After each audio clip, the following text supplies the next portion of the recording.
Hi, my name is Ryan Adams. I'm an instructor at the Lebanon County Police Combat Pistol Club. In this video we're going to be talking about shooting from cover and malfunction drills. These are the things that we do at some of our tactical rifle classes and defensive pistol classes, among others. So right now you can see me shooting from cover behind these two barrels. Take notice at the contrast between the sky and the ground.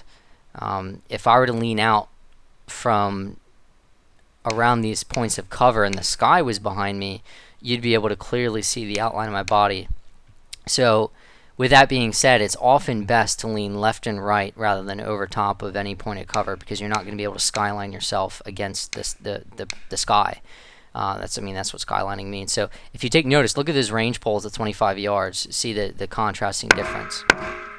So here I'm in the kneeling position. I'm leaning around cover, taking those shots. Notice how I'm leaning at the waist rather than stepping out completely from behind those points of cover. We want to expose as little of our bodies as humanly possible.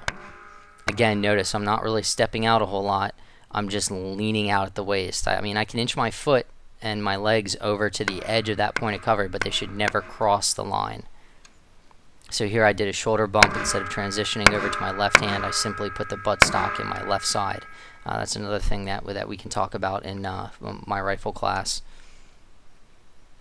So here I transition to my left hand, my offhand, and leaning leaning left and shooting around the point of cover. So here I'm in the prone position, and this isn't generally the prone position that you want to be in, because notice how high I am. Notice how skylined I am. Now I got a little bit lower, but I'm still pretty high off the ground. My elbow's sticking out there and the magazine's sitting on the deck, so I'm still pretty high. Now I'm in the urban prone position. A lot of people like to talk negatively about this position and say it's all just for looks. Well, in reality, I feel like I'm much lower right now, and you can see in the video that, well, I am, and I still have good control over the firearm. The only thing that's poking out from behind that point of cover is the muzzle, which is what you want, and my eyes, and the top of my head. That's about it.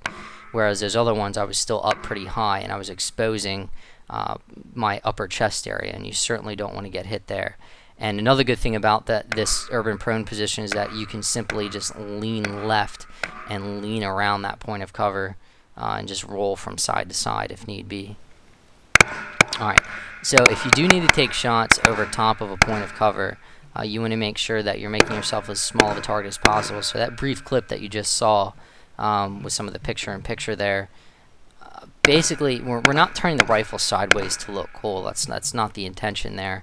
We're turning it so that way we're exposing as little of our bodies as humanly possible. The only thing that's going above that point of cover are our eyes and the muzzle, and that's it.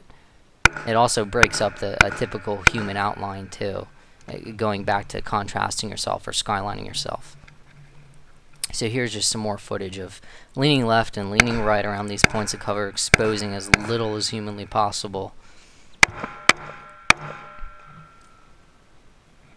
Another thing to consider is that when you lean left and right, and even when you go in the urban prone, if you're shooting on a gravel type surface or a dirt surface, sand, what have you, there's going to be a lot of dust kick up, as you can see right here. The problem with that is that can definitely give away your position. So even though you're making yourself as small as possible, you're still kicking up a lot of dust, and that can really give you away. So it might be advantageous to lean right and left rather than go prone. So here now we're diving into type 1 malfunction. Type 1 malfunction can be fixed with the saying tap, rack, bang. We tap the magazine like so. We rack the bolt, and bang, we take our shots. So all I set up there was just no round in the chamber with a loaded magazine inserted. So here I'll set it up again.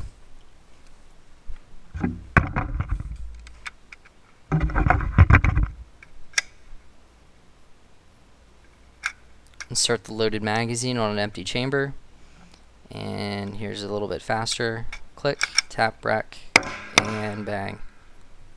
Alright, so for the next drill, we have a type 2 malfunction. With type 2 malfunctions, they have a few more steps to clear, but they're still not too difficult. So here I'm going to set up a double feed. So that means there's a round in the chamber.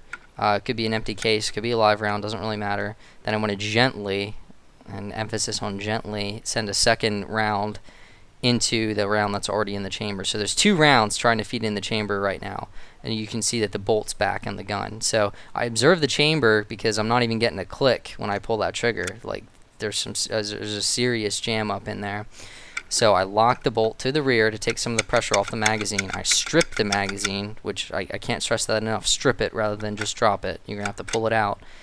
Then I rack the bolt a few times to get that old round out of there. I insert a fresh magazine, load up, and then I take my shots. So here it is a little bit faster. So lock the bolt, strip the magazine, run the bolt, insert a fresh mag, rack it, and shoot.